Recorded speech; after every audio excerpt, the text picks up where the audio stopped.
JBNN, we keep you informed. I'm Michelle Jones. Hi guys, please remember to like and share the video and help with the growth of the channel. Man gunned down in Seaview Gardens. Detectives assigned to the St. Andrew South Criminal Investigations Branch are seeking the public's assistance in identifying the body of a man who was fatally shot on Atlantic Boulevard in Seaview Gardens on Sunday. The police say the body is of brown complexion, medium build, about 5 feet 7 inches long, appears to be in its mid-20s and has a cornrow hairstyle. It was clad in a grey t-shirt, blue jeans and white Reebok shoes. It is reported that about 12:05 a.m., residents heard explosions and summoned the police. On arrival, the deceased was seen lying on the roadway with gunshot wounds. He was pronounced dead at hospital. Anyone with information that can assist the police is asked to contact the Hunts Bay CIB at 876-923-7111, the Police 119 emergency number or the nearest police station. Body found in gully in Farm Heights, St. James.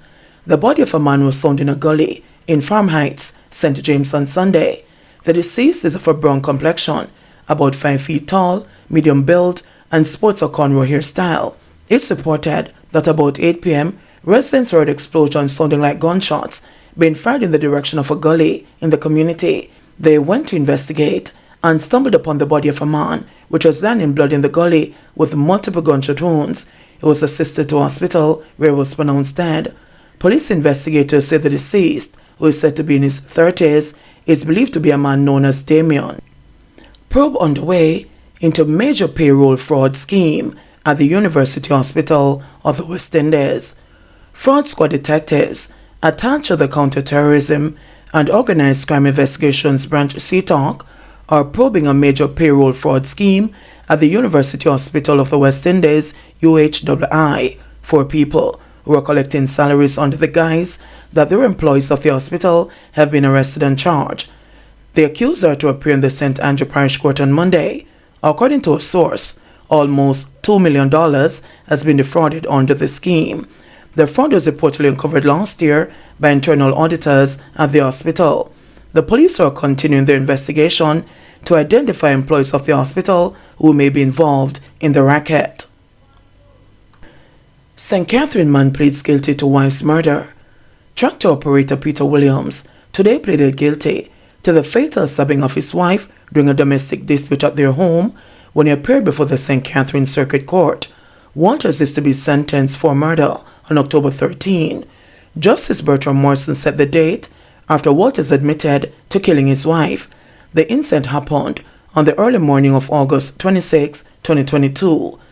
The court heard that about 2 a.m., Walters went home to Berkshire Hall District in St. Catherine and that an argument developed between him and his wife Nikisha DaCosta Walters, a 34-year-old laborer. A knife was brought into play, which the husband used to stab his wife several times. He subsequently went into his car and drove to the Linstead police station where he was taken into custody. He was later charged with murder. He made several court appearances and eventually pleaded guilty to the offense today.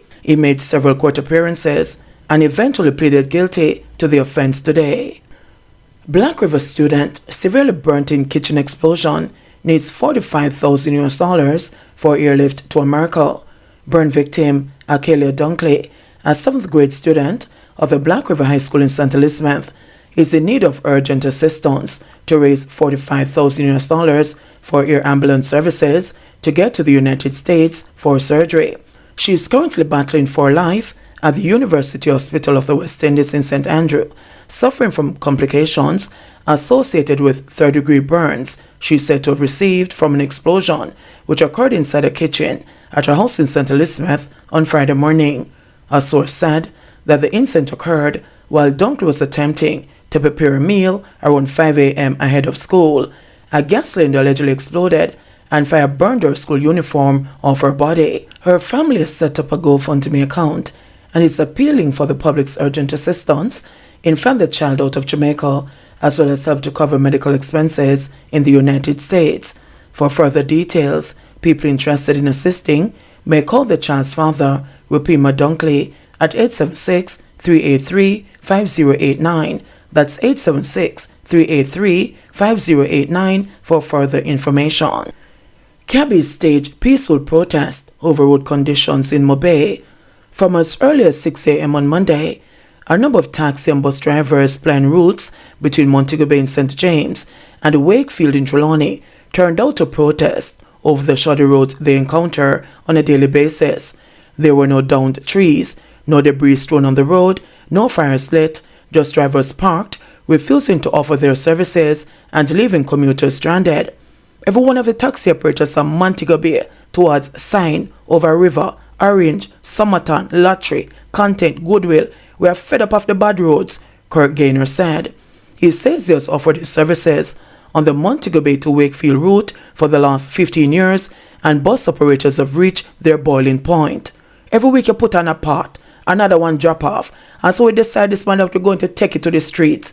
He said of the financial toll the poor state of the roads has caused. Gaynor and other protesters complained that the thoroughfare is riddled with potholes and has deteriorated over the years because of a lack of attention.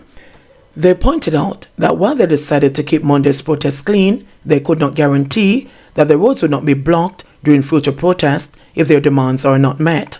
Over the years, we used to have some man at work and some man withdraw till the ones that withdraw get vexed and end up have to block the road to send a message.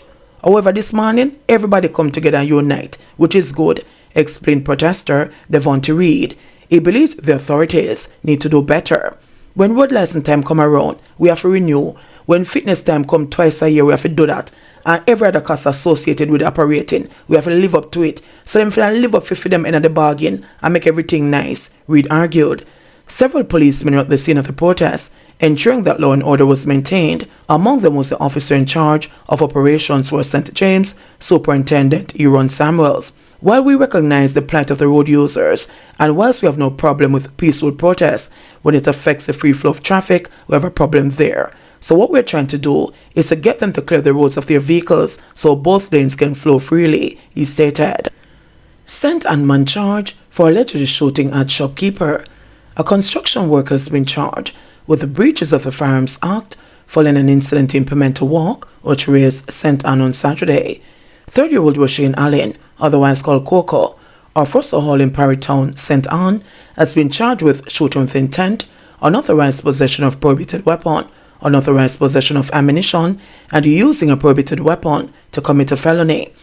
The Sentence Bay police say about 9:45 p.m. a shopkeeper was at his business establishment when Allen allegedly brandished a gun and opened gunfire at him. The man managed to escape injuries and reported the incident to the police. Allen was arrested during a subsequent operation and later charged. His court date is being arranged. Jerk vendor's death disrupts Father's Day celebration. 49-year-old Gilbert Hall, more popularly known as Honest John, just missed out on what would have been a surprise Father's Day celebration after a car he was driving plunged over a precipice and landed in a ravine in the Rio Grande Valley of East Portland Sunday morning. Hall's death shattered family members at a land settlement in East Portland who were eagerly awaiting his return to the family home, but who instead received a phone call informing them of his demise shortly after 8 a.m. Shocked by what she had been told and still in disbelief, Marcia Hall, wife of the deceased, quickly instructed her daughter, Terry-Ann Hall, to visit the scene of the accident to verify whether there was any truth to the dreadful phone call. Terry-Ann, who said that she had been planning the perfect surprise Father's Day celebration for her dad, said she had doubted what she was hearing and was determined to prove that her father was still alive and that it was all a big mistake. I saw him Saturday morning, but I had long planned to surprise him, and I know that he would be pleased, she said. We get along very well, but like every family, there were some challenges.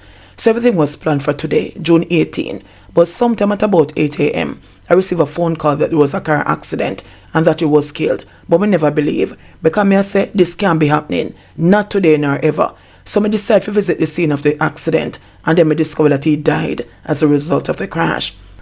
Honest John, who reportedly left home on Saturday to apply the trade of selling jerk pork, was last seen at a wake at Ginger House in the Upper Rio Grande Valley, but sometime between 2 a.m. and 3 a.m. Sunday, a white Toyota Corolla station wagon was spotted at the bottom of a ravine in the vicinity of Rivers View near Dam Bridge.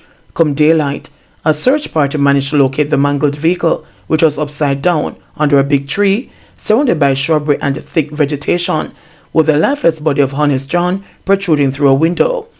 The scene of Sunday's accident lies less than 600 meters from the crash site at Dam Bridge, which claimed the lives of 14 people, including a 10-year-old boy, during a horrific truck accident on the night of December 19, 2008.